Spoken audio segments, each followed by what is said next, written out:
પદ્મનાભ ચાર રસ્તા પાસે મસમોટા ખાડાથી આસપાસના સોસાયટીના રહીશો પરેશાન થઈ ગયા। સ્થાનિકોએ અનેક વખત તંત્રને રજૂઆત કરી છતાં નિરાકરણ ના આવ્યું। આખરે કંટાળીને સ્થાનિકોએ પાટણના ધારાસભ્યને રજૂઆત કરી। સ્થાનિકોની રજૂઆતના પગલે પાટણના ધારાસભ્ય મેદાનમાં ઉતર્યા।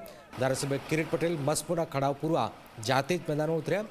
ધારાસભ્ય પોતાના કાર્યકરો સાથે ખાડા પૂરવા માટે મેદાનમાં ઉતરી ગયા। ધારાસભ્યએ હાથમાં પાવડો લઈને ખાડાઓનું પુરાણ કર્યું। ધારાસભ્યની કામગીરીની સોસાયટીના રહીશોએ સરાહના પણ કરી હતી।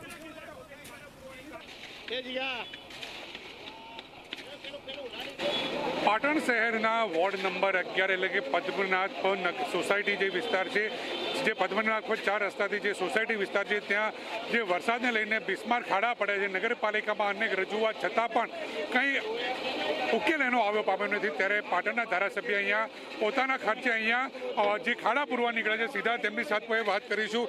જે પ્રકારે આપ ખાડા પૂરવા નીકળ્યા છો, કયો વિસ્તાર છે અને આપ ખાડા પૂરી રહ્યા છો, નગરપાલિકા કેમ આ પૂરતી નથી? આ જવાબદારી નગરપાલિકાની છે।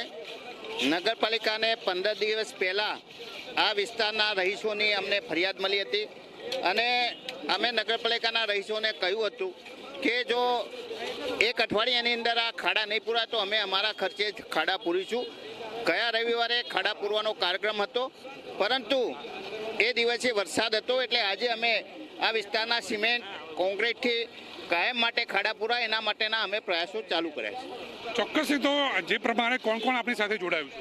અમારા કોંગ્રેસના કાર્યકરો મોટી સંખ્યામાં, અમારા શહેર પ્રમુખ, અમારા મહિલા કોર્પોરેટર અને આ વિસ્તારના ઘણા ગોઠા જે લોકો છે, રહીશો, એમને પણ અમને સહયોગ આપ્યો છે। ચોક્કસથી તો જે પ્રકારે નગરપાલિકા તંત્રને અલ્ટિમેટમ પણ આપ્યું હતું ખાડા પૂરવાનું, પરંતુ તેઓ દ્વારા ના પૂરવામાં આવતે જે વચન છે જે ધારાસભ્યએ આપ્યું હતું તેને પૂર્ણ કરવા માટે આજે ખુદ ધારાસભ્ય કિરીટ પટેલ આજે આ વિસ્તારમાં નીકળ્યા છે અને જે કોન્ક્રીટ અને સિમેન્ટ દ્વારા પાકી રીતે જે પ્રમાણે ખાડા પૂરાય તેવા પ્રયત્નો સાથે હાલ તેઓ પદ્મનાભ ચાર રસ્તા વિસ્તારની અંદર ખાડા પૂરવાની કામગીરી શરૂ કરી છે। પ્રેમલ ત્રિવેદી, જી મીડિયા, પાટણ।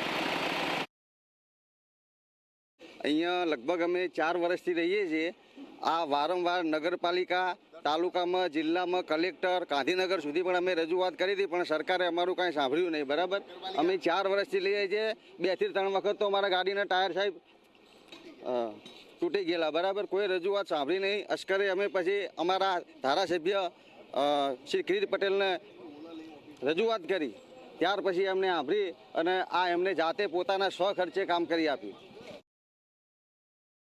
વારંવાર નગરપાલિકાને રજૂઆત કરવા છતાં કોઈ નિવેડો લાવેલ નથી, પરંતુ આજે લાગે છે કે પાટણના એક્ટિવ ધારાસભ્ય શ્રી કિરીટભાઈ પટેલ પોતે જ જાતે જ આ કામમાં જોડાયા છે। સાથે અમે આ જે સત્કાર્ય છે, સારું કામ છે, પ્રજાના સુખાકારી માટેનું કામ છે, એમાં અમે સાથે છીએ।